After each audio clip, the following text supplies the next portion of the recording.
Hello everyone, good evening. তো এখন আমি সন্ধ্যা থেকে স্টার্ট করছি আর তারপরে পরের দিন সকাল অবধি তোমাদেরকে আমি ভিডিওটা দেখাবো। তো পুরো ভিডিওটা দেখতে থাকো, আশা করি তোমাদের খুব ভালো লাগবে।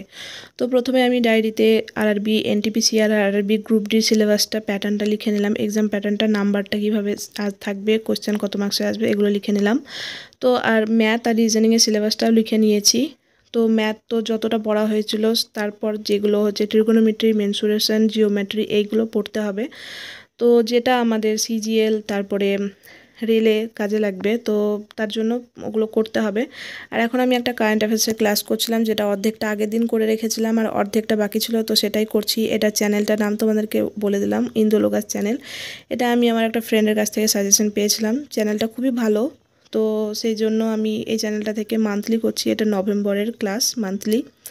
তারপর আমি সন্ধ্যাবেলায় আবার পড়তে বসলাম। তো এবার আমি রিজনিংটা করে নিচ্ছি। রিজনিং থেকে আমি প্রথম থেকেই করছি একটা প্লেলিস্ট। তো আগে আমি একটা TWS একাডেমি চ্যানেল থেকে করেছিলাম, কিন্তু সেটা WEPর জন্য করেছিলাম। তো আমি ভাবলাম যে একটা হিন্দি প্লেলিস্ট থেকে করা যাক এনটিপিসির জন্য করলে গ্রুপ ডিটাও ইজিলি হয়ে যাবে, কেননা গ্রুপ ডিটা তো সহজই হবে। এনটিপিসিটা হচ্ছে গ্র্যাজুয়েশন লেভেলের, তো দুটোই আছে, 12th আর গ্র্যাজুয়েশন, তো দুটোই আমি ফর্ম ফিল আপ করে রেখেছি।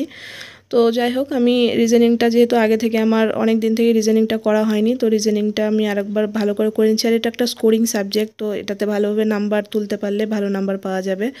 তো আমার আজকের পড়া হয়ে গেল, আমি কালকে সকালে বলছি। তো এখন আমি সকালে স্টার্ট করলাম, চা খেয়ে আমি এখন ভূগোলটা পড়া করছি। আর তারপরে আমি এখন নদ নদীর ওপরে পড়ছিলাম। ভূগোলটা আমি নদ নদীটাতে একটু জোর দিচ্ছি, কারণ এখান থেকে আমার একটু প্রবলেম হয়। সব নদীর মানে উৎপত্তি, তারপরে তার উপনদীগুলো মনে থাকতে চায় না। ক্লার্কশিপের জন্য ওগুলো পড়ে রেখেছিলাম, তো একবার রিভাইজ দিয়ে নিচ্ছি। আর সায়েন্সটা মেন ফোকাস করতে হবে, বেশি জোর দিতে হবে রেলের জন্যে। তো তারপর ইংরেজিটাও পড়তে স্টার্ট করলাম। ইংরেজি থেকে ওয়ান ওয়ার্ড সাবস্টিটিউশনগুলো পড়ে রাখছিলাম, যেহেতু নতুন করে আবার ক্লার্কশিপের ভ্যাকান্সি আসছে, তো ইংরেজিটা লাগবে, তার জন্য আমি এখন ওয়ান ওয়ার্ডগুলো পড়ে রাখছিলাম। এটা ওই ব্ল্যাক বুক থেকেই পড়ছি। আর আজকের ভিডিওটা আমি এখানে শেষ করছি। যদি কিছু ভালো লেগে থাকে তো প্লিজ চ্যানেলটাকে সাবস্ক্রাইব করে দিও। ভালো থেকো, সুস্থ থেকো, দেখা হবে পরের ভিডিওতে। বাই।